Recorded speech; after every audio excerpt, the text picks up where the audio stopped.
Hello everyone, I am Reena Moore. I will teach you chapter number 10 and new topic is your capital receipt. But firstly I teach you capital receipt and then its sources and then comparison between revenue receipt and capital receipt. तो firstly क्या है बेटा आपका capital receipt. Capital receipt refer to those receipt which either create a liability और cause a reduction in the assets of the government. यानी या तो आपकी लायबिलिटी क्रिएट होगी या फिर आपकी एसेट्स क्या हो जाएंगी, रिड्यूस हो जाएंगी. बेसिकली आपकी जो कैपिटल रिसिप्ट है वो कैसे नेचर की होती है, नॉन रूटीन या नॉन रिक्यूरिंग नेचर की गुड्स होती है. कैपिटल रिसिप्ट जैसे कि मैंने आपको पहले ही बताया था, कैपिटल रिसिप्ट क्या है, आइदर क्रिएट्स ए लायबिलिटी और रिड्यूस एन एसेट्स. ठीक है, सेटिस्फाई एनी वन कंडीशन, कोई भी एक कंडीशन है सेटिस्फाई होनी चाहिए. अगर वो सेटिस्फाई करती है तो इसके अंदर आती है. First one is your create a liability.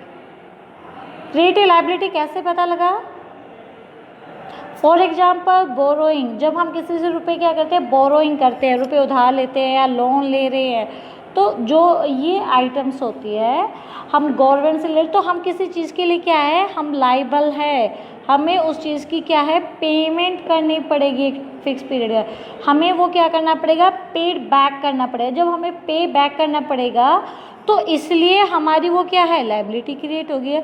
तो इट्स मीन्स हमें क्या होने लग रहा है, हम लाइबल है, तो इसलिए हमारी create liability.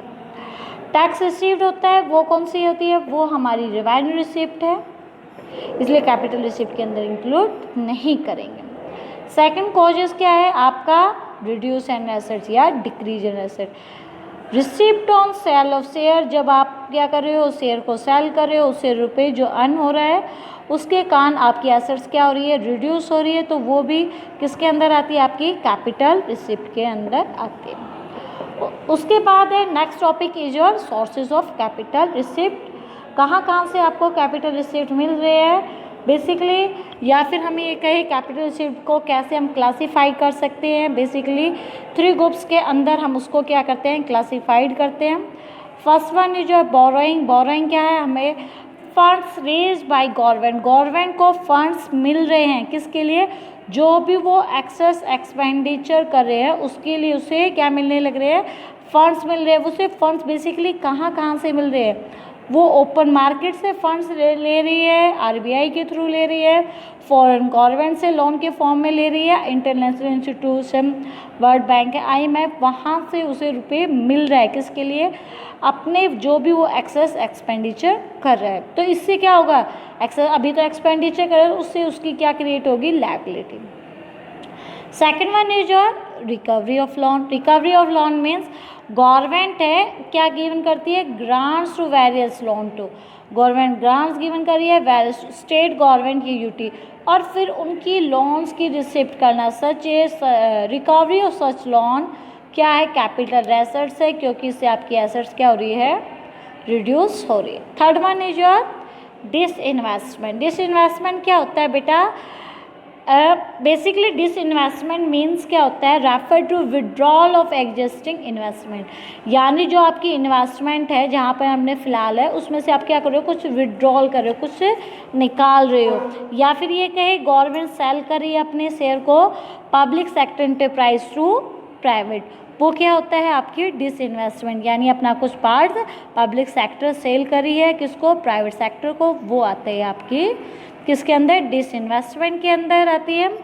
They are termed as, जब वो डिसइन्वेस्टमेंट के अंदर आ रही तो वो क्या है, आपकी कैपिटल रिसिप्ट है, क्योंकि इससे आपकी एसेट्स क्या हो गई है, कम होगी, क्योंकि आपने कुछ क्या कुछ पार्ट आपने सेल आउट कर दिया. ठीक है, तो गवर्नमेंट अगर सेल कर रही है पार्ट या वोल शेयर, तो इससे क्या होगा, ट्रांसफर ऑफ ऑनरशिप पीसीयू से किसके पास चली गई है, private sector. B part is your small saving. Small saving means हमें फंड्स रेज हो रहा है कहाँ से, from the public in the form of post office के आप पीओ में जमा डिपॉजिट करवा रहे हो, या एनएससी के सर्टिफिकेट है, या किसान विकास पत्र है, तो ये भी हमारी क्या हो रही है, कैपिटल रिसिप्ट है, क्योंकि इसके कारण हमें क्या कर रहे हैं, अब लोग इसके अंदर रुपए जमा करवा रहे हैं, तो अभी तो किसके पास रुपए आ रहे हैं, गवर्नमेंट के पास टैक्स के फॉर्म में, लेकिन जब लोग क्या करेंगे, एक टाइम पीरियड के बाद उन्हें रुपए को निकालेंगे, तो गवर्नमेंट क्या है, उसको देने के लिए लायबल है। Clear. Next one is your difference between revenue receipt and capital receipt. Basically क्या है, रिवेन्यू रिसिप्ट से आपकी क्या होने लग रही है, ना ही तो क्रिएट होती है कोई लायबिलिटी, ना ही रिड्यूस होती है कोई एसेट। इसके अंदर आपकी लायबिलिटी क्रिएट होगी, रिड्यूस होगी एसेट। ये रेगुलर नेचर है, रिकरिंग नेचर है, ये इरेगुलर होती है। इसके आप कोई फर्दर ऑब्लिगेशन रिटर्न में आपको कुछ रिटर्न में नहीं करना पड़ेगा, ठीक है ना। गवर्नमेंट को टैक्स या नॉन टैक्स के फॉर्म में रुपए रिसीव हो रहे हैं, तो गवर्नमेंट क्या नहीं है, गवर्नमेंट पे करने के लिए, बदले में उन्हें कुछ देने के लिए नहीं है। लेकिन आप अगर कैपिटल रिसिप्ट है तो फ्यूचर ऑब्लिगेशन, बदले में आपको, जैसे आपने किसी से बोरोइंग रुपए कर रखे हैं, तो बदले में आपको क्या देने की जरूरत पड़ेगी, आप उसको इंटरेस्ट की पेमेंट करेंगे, है ना। तो एग्जाम्पल है tax and non tax revenue, revenue receipt के। And second one is your borrowing and expenditure, किसके है, आपके डिसइन्वेस्टमेंट, ये है आपके कैपिटल रिसिप्ट के। क्लियर। अब है आपके, मैं जो करवा रही हूँ बहुत इम्पॉर्टेंट है बेटा, आइटम कैटेगराइज। उससे पहले है बेटा हाउ टू क्लासीफाई, कैसे आप क्लासीफाई करोगे, कौन सी रिवेन्यू रिसिप्ट है, कौन सी कैपिटल है। सिंपल बात है, कैपिटल आपको पता कैसे लगा कैपिटल, क्योंकि इसके कारण आपकी लायबिलिटी क्रिएट हो रही है, रिड्यूस। रेवेन्यू कैसे पता लगा, ना ही तो लायबिलिटी क्रिएट हुई, ना ही रिड्यूस हुई आपकी एसेट्स। ये इम्पोर्टेंट है, कई बार बेटा 3 मार्क्स के अंदर आपके पूछे जाते हैं, कौन कौन सी आइटम को आप क्या करते हो, कैटेगराइज करते हो। 3 मार्क्स के अंदर क्वेश्चन पूछा जाता है कई बार। देखिए ये लिख रखा है, loan from the world bank, हमने लोन ले लिया वर्ल्ड बैंक से। देखिए लोन ले लिया तो उसकी हमें बाद में क्या करनी पड़ेगी, पेमेंट करनी पड़ेगी। जब हमें उसकी क्या करनी पड़ेगी, पेमेंट करनी पड़ेगी, तो वो क्या है, कैपिटल रिसिप्ट है, क्योंकि उसके कारण हमारी लायबिलिटी क्रिएट हो रही है। Second one is your corporation tax या इनकम टैक्स। ये दोनों के दोनों ही टैक्स आपकी कौन सी वाली रिवेन्यू है, टैक्स रिवेन्यू है, ठीक है। तो ये कौन सी वाली रिसिप्ट हुई, रिवेन्यू रिसिप्ट है, तो इसके कारण ना ही तो लायबिलिटी क्रिएट हुई, ना ही रिड्यूस हुई एसेट। ग्रांट रिसीव्ड हुई है बेटा, जो ग्रांट हमें क्या मिली है, रिसीव्ड हुई है, किसको, फ्रॉम वर्ल्ड बैंक से। तो जो ग्रांट मिलती है वो कौन सी वाली रिवेन्यू होता है, वो होता है हमारा नॉन टैक्स रिवेन्यू, ठीक है। तो नॉन टैक्स रिवेन्यू है, तो नॉन टैक्स आपका नॉन टैक्स रिवेन्यू, या फिर आप उसे कह सकते हो नॉन टैक्स, आप उसे कह सकते हो रिवेन्यू रिसिप्ट। और रिवेन्यू रिसिप्ट के कारण आपको पता है, ना ही तो आपकी लायबिलिटी क्रिएट होती, ना ही assets reduce. Same as it is grant होता है, same as it is profit भी नॉन टैक्स है, तो इसलिए वो रिवेन्यू रिसिप्ट है। Sale of public sector undertaking, sale किया है या रिसिप्ट हुए, sale of share public sector undertaking या डिसइन्वेस्टमेंट, ये तीनों ही बातें क्या बेटा सेम है। देखिए आपका कई बार आ गया, ये कौन सी वाला रिसिप्ट है, आपका कैपिटल रिसिप्ट है, क्योंकि इससे आपकी एसेट्स क्या हुई है, कम हुई है। 6 वन इज फॉरेन एड, यानी हमें क्या हुई है, फॉरेन से हेल्प मिली है, अर्थक्वेक विक्टिम। तो जब हमें कोई हेल्प मिलती है, हमें वापस रिटर्न नहीं करनी होती, तो कौन सी वाली रिसिप्ट होती है, हमारी रिवेन्यू रिसिप्ट है, ठीक है। तो इससे ना ही तो हमारी लायबिलिटी क्रिएट होगी, ना ही हमारी assets reduce. Same as it is ये बेटा डिविडेंड आपका नॉन टैक्स रिवेन्यू होता है, और उसके सेम एज इट इज़ आपकी फ़ीस, आपका ये दोनों के दोनों, ये कौन सी है, dividend and fees non tax revenue है। बोरोइंग, बोरोइंग आप कैपिटल रिसिप्ट के अंदर आता है, जिसके कारण आपकी लायबिलिटी क्रिएट होती है। रिकवरी ऑफ लोन, आपने लोन लिया उसकी रिकवरी है, तो कैपिटल रिसिप्ट है, क्योंकि इससे आपकी रिड्यूस हुई है। इंटरेस्ट रिसीव्ड है, इंटरेस्ट जो भी मिलेगा वो रिवेन्यू रिसिप्ट है, नॉन टैक्स रिवेन्यू के अंदर। टैक्स रिसिप्ट है आपका टैक्स के अंदर आएगा, रिवेन्यू रिसिप्ट के अंदर, ठीक है। तो ये बेटा वो क्वेश्चन है जो सीबीएसई बोर्ड में कई बार आ चुके हैं। 1 मार्क्स में भी आ सकता है आपका ये क्वेश्चन, या फिर आपका 3 मार्क्स के अंदर भी आ सकता है, तो एक बार इन पर थोड़ा सा ध्यान दें। Next one is your budget expenditure, ठीक है। तो बेसिकली अब हमारा टॉपिक है बजट एक्सपेंडिचर। बजट एक्सपेंडिचर क्या होता है बेटा? Refer to the estimate expenditure of the government during, यानी कहाँ कहाँ गवर्नमेंट रुपए लगाएगी एक साल के अंदर, तो वो उसको भी हमने 2 टाइप्स में कैटेगराइज किया है। First one is your revenue expenditure, second one is your capital expenditure. ठीक है, तो आगे है आपका revenue expenditure and capital expenditure. Revenue expenditure क्या होता है हमारा? रेवेन्यू एक्सपेंडिचर बेसिकली हमारा क्या होता है बेटा? रेवेन्यू एक्सपेंडिचर में क्या होता है? एक्सपेंडिचर जिसके कारण नाइदर क्रिएट एनी एसेट्स और nor cause reduction in any liability. तो इसके अंदर बेसिकली क्या हुआ है, अभी तक हम क्या करते थे, इससे पहले जब हमने रेवेन्यू रिसिप्ट स्टडी किया था, इससे पहले वाली वीडियो के अंदर, तो वहाँ पर नाइदर क्रिएट एनी लायबिलिटी पढ़ा था और रिड्यूस इन एसेट्स, है ना। लेकिन रेवेन्यू एक्सपेंडिचर में थोड़ा सा चेंज हो गया है, जहाँ एसेट्स थी वहाँ लायबिलिटी आ गया, लायबिलिटी थी वहाँ एसेट्स आ गई। रेवेन्यू एक्सपेंडिचर भी रेवेन्यू रिसिप्ट की तरह रिकरिंग इन नेचर होते हैं। नॉर्मली फंक्शनिंग के लिए गवर्नमेंट की वेरियस सर्विस के लिए हम यूज़ करते हैं रेवेन्यू एक्सपेंडिचर का। एग्जाम्पल बिल्कुल याद होने चाहिए आपको रेवेन्यू एक्सपेंडिचर के। First one is your payment of salary given कर रहे हो, पेंशन दे रहे हो, इंटरेस्ट है, एक्सपेंडिचर है एडमिनिस्ट्रेटिव सर्विस के लिए, डिफेंस सर्विस के लिए, हेल्थ के लिए, या फिर ग्रांट्स टू स्टेट। ये सारी की सारी किसके अंदर आती है? आपकी रेवेन्यू एक्सपेंडिचर। तो देखिए आपकी टेबल क्रिएट हो गई है। सेटिस्फाई होनी चाहिए आपकी दोनों की दोनों कंडीशन, ना ही तो आपकी एसेट्स क्रिएट होनी चाहिए और ना ही आपकी रिड्यूस होनी चाहिए यानी लायबिलिटी। ठीक है, तो फर्स्ट वन हम स्टार्ट कर रहे हैं किससे? हमारी नॉट क्रिएट एन एसेट। जब हम किसी को सैलरी गिवन कर रहे हैं तो वो रेवेन्यू एक्सपेंडिचर होता है, इससे हमारी कोई भी एसेट क्रिएट नहीं होती। लेकिन अगर हम बात करें, अगर हम कंस्ट्रक्शन ऑफ मेट्रो करते हैं तो उससे हमारी एसेट्स क्रिएट होती है, तो वो कौन से वाला एक्सपेंडिचर है? Capital expenditure, not revenue expenditure.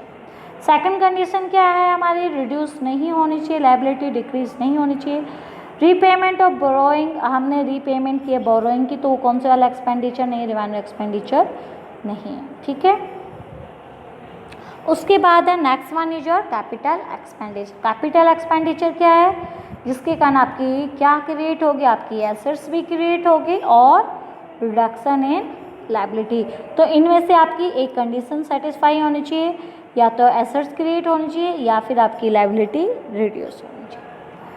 Non recurring in nature है, कैपिटल स्टॉक आपका बढ़ जाएगा, इंक्रीज इन प्रोडक्टिविटी होगी क्योंकि आप खर्चा कर रहे हो, लॉन्ग पीरियड को ध्यान में रखते हुए आप खर्चा कर रहे हो। जैसे मेट्रो या फ्लाई ओवर का आपका क्या होने लग रहा है? कुछ कंस्ट्रक्शन होने लग रहा है।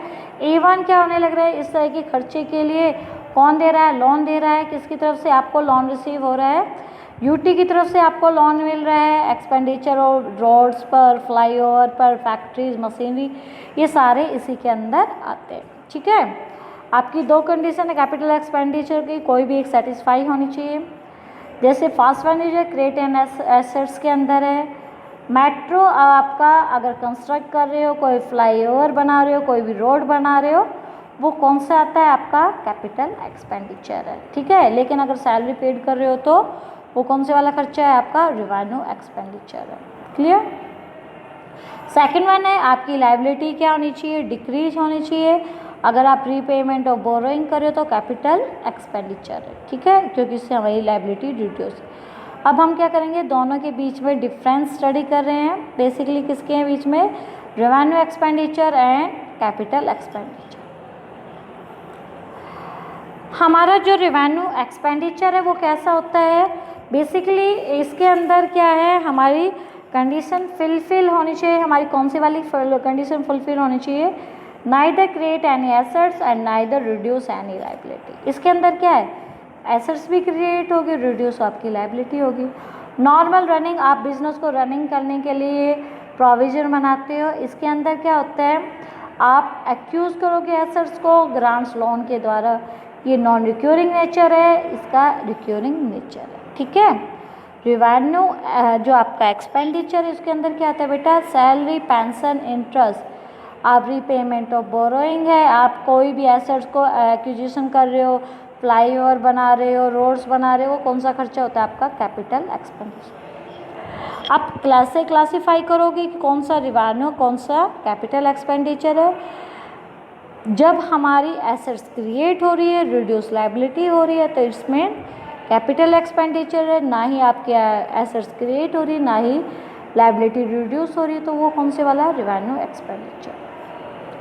वही है बेटा आपका इम्पोर्टेंट क्वेश्चन, 3 मार्क्स में आपका पूछा जा सकता है। इसके अंदर 3 मार्क्स के अंदर या इवन 1 मार्क्स में भी पूछा जा सकता है। देखिए बार बार आया हुआ है ऑलरेडी। सब्सिडी है बेटा, सब्सिडी क्या होती है? रिवेन्यू एक्सपेंडिचर है। ना ही तो आपकी लायबिलिटी क्रिएट होगी, ना ही assets. Second one is your capital equipment purchase buy from Germany. Defence के कैपिटल इक्विपमेंट परचेज किए तो कैपिटल, आपने जो डिफेंस के कैपिटल इक्विपमेंट परचेज किए तो कैपिटल एक्सपेंडिचर है, ठीक है। तो ये कैपिटल एक्सपेंडिचर, क्योंकि इससे हमारी एसेट्स इंक्रीज हुई है। Grants given to state government, revenue expenditure बताया था बेटा ग्रांट्स। कंस्ट्रक्शन, स्कूल बिल्डिंग बढ़ गई है तो बेटा कैपिटल एक्सपेंडिचर, एसेट्स आपकी बढ़ गई है। एक्सपेंडिचर ऑन एडमिन डिफेंस पर हमने जो खर्चा किया है, revenue expenditure. Repayment of loan है, कैपिटल एक्सपेंडिचर है। लायबिलिटी होगी आपकी रिड्यूस।